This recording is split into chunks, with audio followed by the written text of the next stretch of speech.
Welcome to Episode 6. We move past the numbers to face the catastrophe. Chapter 6. Europe after the treaty. The somber prophecy that defined the 1920s. It's a huge shift in focus, isn't it? And a really necessary one. In our last deep dive on Chapter 5, we really established the mathematical impossibility of Germany's reparation burden. We saw through Keynes' analysis that the number itself was it was structurally unpayable. Exactly. We had the hard financial arithmetic. Now, in Chapter 6, Keynes takes that accounting reality and transforms it into this catastrophic prediction for the entire European continent. This isn't just an economic paper anymore. It feels more like an existential warning. It is, and he's explicit about it. Keynes himself labels this chapter with a kind of chilling clarity as one of pessimism. So our mission for you listening is to really understand the logic behind that pessimism. Why did Keynes believe this collapse wasn't just a possibility, but a certainty? And how did the Treaty of Versailles, this document that was supposed to bring peace, actually act as a guarantee for future ruin? Well, let's dive right in. The core indictment of the whole peace conference is where he starts. Keynes, who was there, he saw it firsthand, argues that the Council of Four, that's Clemenceau, Lloyd George, Wilson, and Orlando, they just completely failed to address the real challenge. And what was that real challenge in his eyes? The fundamental one. He says they failed to take any real interest in the fundamental economic problem of a Europe starving and disintegrating.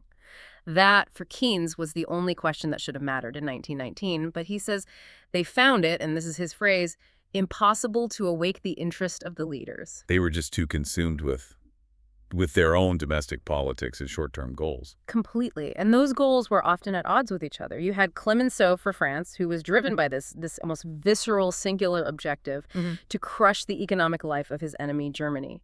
It wasn't about rebuilding France so much as ensuring Germany could never, ever rise again. And Lloyd George.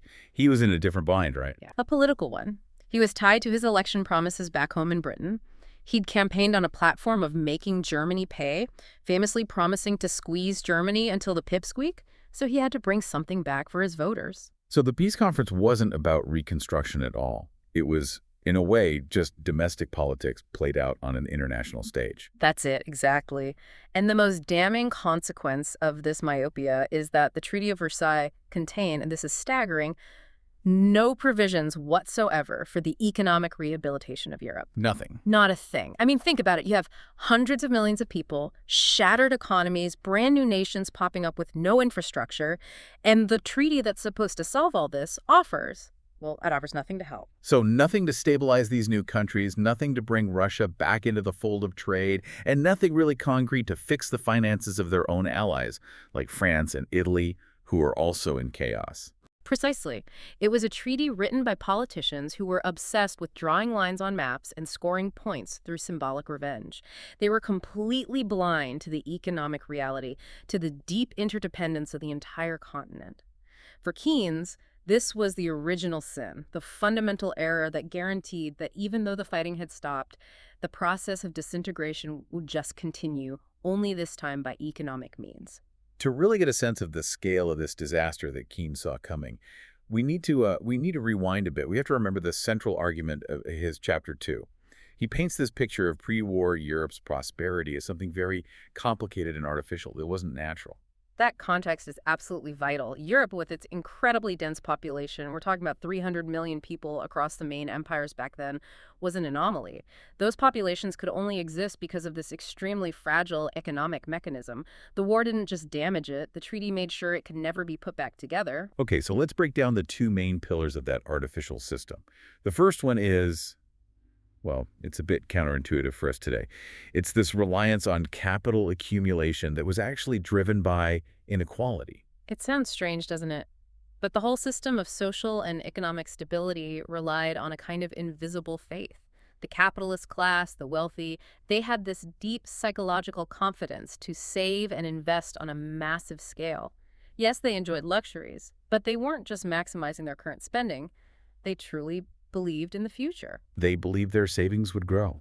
Their private property was sacred. Yes, Keynes says the entire growth of Europe rested on this principle of accumulation based on inequality. It's a wild concept. It's like society tolerated this vast inequality in exchange for the upper class acting as a sort of forced savings machine, constantly plowing money back into new railways, new factories, new infrastructure. But if that faith is shattered, The whole system comes unglued. That faith was the glue. Imagine you're a wealthy man in London in, say, 1913. You believe that your investment in an Argentinian railway or a factory in the Ruhr Valley will be safe and generate returns for your grandchildren. That long-term confidence is what fueled global investment in productivity. Without it, why would you invest in anything that could just be confiscated or made worthless tomorrow? And the second pillar was the industrial engine right in the heart of Europe, Germany. Mm-hmm. Without that engine, the rest of Central Europe simply couldn't feed or employ its huge population. The numbers he cites are just staggering. German coal output went from 30 million tons in 1871 to 190 million by 1913. Germany was the single biggest customer for Russia, Norway, Holland, Belgium, Italy. It provided capital, organization, and a market for their raw materials. So Germany was, in his words, the central support of the whole European economic system. That metaphor we used before about France, Germany, Italy all throbbing together, that's the economic reality that Versailles just chose to ignore. They thought they could just cut out the engine without killing the patient. And the treaty, well, it guaranteed total destruction by aiming directly at the heart of that mechanism, Germany, while at the same time destroying the psychological foundation of capital accumulation across the whole continent. Let's talk more about that psychological destruction. Keynes says the war revealed the vanity of abstinence. What happens when that capitalist class just loses all confidence in the future, in the sanctity of property? You unleash a really perverse dynamic. The system of accumulation just seizes up. The capitalist realizes that long-term security is a myth. So instead of saving for his grandchildren, he starts to maximize his current consumption. He buys physical assets, he gets rid of bonds and cash, he tries to enjoy his wealth today, right now, before inflation or revolution takes it all away. So you get a shift from investment to consumption. A massive one. And that shift in mindset destroys the psychological bedrock that the entire 19th century's prosperity was built on. And this collapse in confidence connects directly to the punitive demands of the treaty. The reparations weren't just a big number. They demanded that Germany give up the very assets that made it function. It's a double death sentence. The terms we discussed in the last deep dive, from Chapter V stripped Germany of the coal, the foreign investments, the trade opportunities it needed to even survive, let alone generate the enormous export surplus required for reparations. The economic logic was completely backward. To pay, Germany needed to produce, but the treaty took away the means of production. So let's move on to the practical arithmetic of German subsistence. This is really the grim heart of Keynes' prophecy in Chapter 6. We're not talking about luxury goods or capital anymore. We're talking about food. And the numbers he lays out on German food security are just bone-chilling. The math is brutally simple. Before the war, the German Empire had a population of 67 million people. Its own domestic agriculture, even in a good year, could only feed about 40 million of them. 40 million, which leaves a gap of 27 million people. That's a population larger than many major countries combined who depended entirely on imported means of subsistence. Entirely. Those 27 million people lived on imported food and raw materials. In 1913, that meant about 12 million tons of imported foodstuffs. And they paid for these imports through three main economic channels: selling manufactured goods abroad, their shipping industry, the revenue from their merchant fleet, and the interest income from their foreign investments. And this is where the indictment against the treaty becomes, well, a death sentence. You're saying the Treaty of Versailles systematically dismantled all three of those sources of livelihood for those 27 million people. How specifically? The dismantling was surgical. First, they confiscated all of Germany's colonies and, crucially, seized all private property and investments held abroad. And you have to understand, this wasn't just state wealth. This was the private capital of German citizens that generated a steady flow of income used to buy food and raw materials. That's a massive expropriation of private capital. It just deletes a critical source of foreign currency overnight. Instantly. Second, they took away the means of transport. The German merchant marine, its entire shipping fleet, was seized. This doesn't just remove the physical ability to carry goods, it also eliminates the lucrative freight income generated by shipping. Germany lost its ability to charter ships and earn currency from that service. Okay, so their foreign income is gone, their ships are gone. That leaves the third pillar, their industrial capacity, the ability to make things to export, to pay for what's left of their import needs. And the treaty ensures the destruction of that industry is, in Keynes's word, inevitable. And the key to that industry was coal. He calls it the key to the industrial growth of Central Europe. The way the treaty stripped Germany of its coal is maybe the clearest proof of the economic impossibility it imposed. Okay, let's break down that terrible coal balance sheet. What specific coal-producing territories did Germany lose? The territorial losses were catastrophic. The treaty handed over the Saar Basin to France for 15 years, with a plebiscite to follow. It guaranteed the loss of Upper Silesia, one of Germany's most important coal fields, which produced 23% of its hard coal. And of course, the coal from Alsace-Lorraine was lost as well. So if you add up those territorial losses, how much of a deficit did that create for Germany compared to its pre-war needs? Well, Germany's total domestic consumption in 1913 for its railways, factories, homes was 139 million tons. The territorial losses from the Saar, Upper Silesia, and Alsace-Lorraine combined represented a loss of production of over 60 million tons. So they're already facing a 40% deficit just from losing territory. But the treaty didn't stop there. It also forced them to deliver coal to the Allies. Yes. On top of the territorial losses, Germany was obligated to deliver enormous quantities of coal, with no guaranteed payment or credit to the Allies. For instance, up to 20 million tons a year to France for 10 years, plus more deliveries to Belgium and Italy. When you add those delivery obligations to the territorial losses, the total deficit climbs to over 80 million tons. Which means out of the 139 million tons Germany needed to function in 1913, the treaty left it with a fraction of that. Not nearly enough to run an industrial society. Not even close. Keynes actually cites Herbert Hoover's calculation that Europe's overall coal output had already fallen by a third during the war. By forcing Germany to hand over its drastically reduced supply, the Allies guaranteed its industrial mechanism couldn't restart. No coal means no manufactured goods to sell, which means no money to import food. The conclusion is just bleak. Germany will not be able to provide bread and work to her numerous millions of inhabitants. That's the core of it. And that leads us to the cruelest part of the prophecy. What happens to those 27 million people? If a population can't earn a living through trade and shipping, the only other option is mass emigration. But Keynes immediately says that's a trap. It's the tragic trap. He calls it a material impossibility. He points out that almost every country, especially the most likely destinations like the United States, Britain, and its colonies, will fiercely oppose any large-scale German immigration. The post-war world was one of rising nationalism and mistrust. So they're trapped. Millions of people who can't be fed by their own country, who don't have the means to feed themselves through international trade, and who aren't allowed to leave. It is a guaranteed recipe for internal disorder. You're penning up a starving, unemployed population within fixed borders. That is the direct precursor to social chaos, mass desperation, and the inevitable rise of radical political forces. Keynes argues the economic arithmetic sealed the fate of German society, and by extension, the rest of Central Europe. This industrial death sentence for Germany, based on the loss of resources and the inability to subsist, is what triggers what Keynes calls the fatal process, the monetary and social disintegration of the whole continent. Let's start with the monetary breakdown, the prophecy of hyperinflation. Inflation is, it's the financial tool of a desperate state. Governments turn to what he calls inflationism when they lack the political will or the actual ability to raise taxes high enough or to secure international loans. They just print money to cover their day-to-day expenses. And for this to work, even temporarily, the government has to try and prop up the value of that paper money, doesn't it? For a while, yes. They use legal regulations, things like price controls and fixed exchange rates, which give the currency what Keynes calls a spurious value, an artificial value. And this works for a bit because of the deep trust that ordinary citizens have in their state's money. He describes it as something so deeply implanted in the citizens. But we know that trust isn't infinite.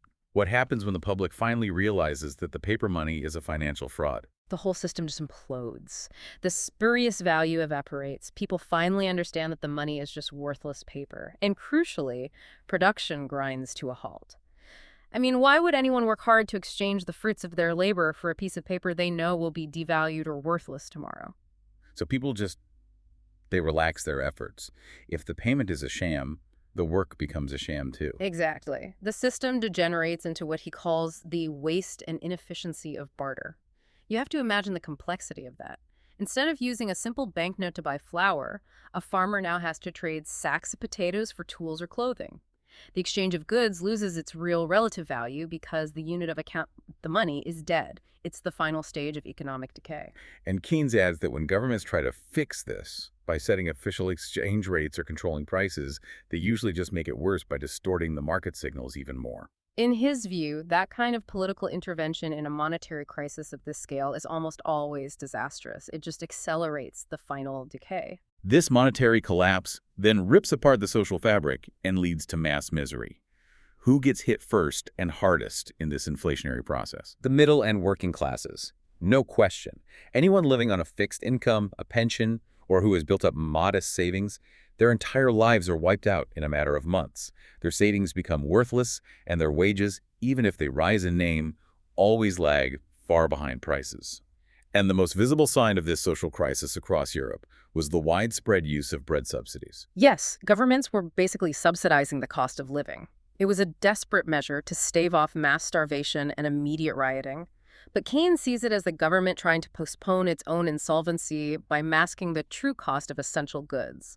It was a way of hiding from the population the real scale of their currency's devaluation. But in an environment of spiraling prices, there have to be some winners, even if they're accidental. This is what he calls the profiteer paradox. Rising prices inevitably create huge profits for traders, speculators, and owners of property. They become the profiteers of the catastrophe. And all the popular anger immediately gets directed at this class of entrepreneurs and capitalists who seem to be getting rich off of everyone else's suffering. Which creates an extreme social tension. So if the workers and the middle class are being destroyed, and the public hates the speculators, what happens to the traditional capitalist class, the one that used to uphold the system of accumulation?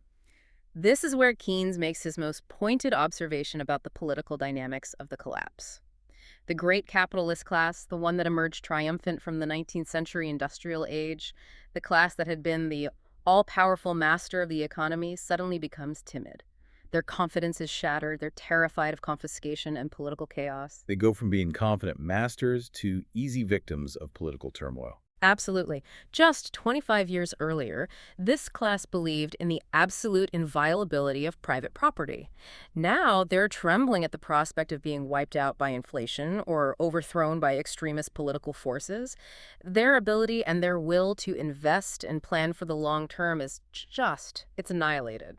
So if governments, by printing money and trying to control prices, are destroying the security of contracts and faith in property, aren't they basically doing the work of their political enemies for them? This is Keynes' most shocking political conclusion. He argues that the capitalist governments, by destroying Social Security through the arbitrary and violent disturbance of contracts and monetary stability, are unknowingly fulfilling the goals of Bolshevism. They are carrying out the subtle mind of Lenin. That's an incredible claim. The sworn enemy of the capitalist states is communism, and yet these governments, through their own weakness and financial recklessness, are essentially implementing the Bolshevik program. How does he connect the monetary destruction so directly to Lenin's philosophy? Lenin's goal was to abolish private property and destroy the bourgeoisie. Runaway inflation achieves both of those goals without firing a single shot in the Civil War. Inflation is the ultimate unlegislated tax. It confiscates savings, it wipes out the middle class, which is the bedrock of resistance to communism, and it proves that wealth based on paper money has no intrinsic value. It destroys the very class that has historically been the most resistant to revolution. The small-time investor, the pensioner, the professional with savings. Correct. If the state itself proves that it can destroy the private property of its citizens through the printing press, then a revolution just has to pick up the pieces. Keynes saw that the loss of faith in currency and in the sanctity of contracts was a massive ideological victory for the radical left. Which leads us, inevitably, to a Europe that is primed for extremism. What kind of picture did Keynes paint of this disillusioned, starving, and monetarily broken Europe? It's an apocalyptic image. Unemployed, disorganized Europe faces us, torn by internal strife and international hate, fighting, starving, pillaging, and lying. He points out that by 1919, this misery isn't a theoretical prediction anymore. It's a visible reality in places like Austria, Hungary, and of course, Russia. And we have to stress the immediate human cost. He cited specific reports of physical decline that are they're hard to forget. The reports from Vienna are particularly harrowing. He detailed how thousands were suffering from tuberculosis, with the child mortality rate from it just skyrocketing. Doctors were reporting on a bloodless generation in Central Europe, children with large, listless eyes, swollen bellies, and underdeveloped muscles and brains from chronic malnutrition. And there was that one graphic detail that shows the absolute desperation the mention of children gnawing on straw bedding or even eating raw hides that were meant for export, just out of this deep, gnawing hunger. It's the proof that extreme economic privation precedes and guarantees political decay. Hunger and poverty are the direct fuel. This economic collapse would feed two extremist forces: Bolshevism, spreading from the east as chaos grew and authority collapsed, and an extreme reaction in the west, driven by the fear of the capitalist class and their violent attempts to cling to their fading power. Keynes's thesis is unmistakable. If you impose terms that make economic life impossible, you guarantee political ruin.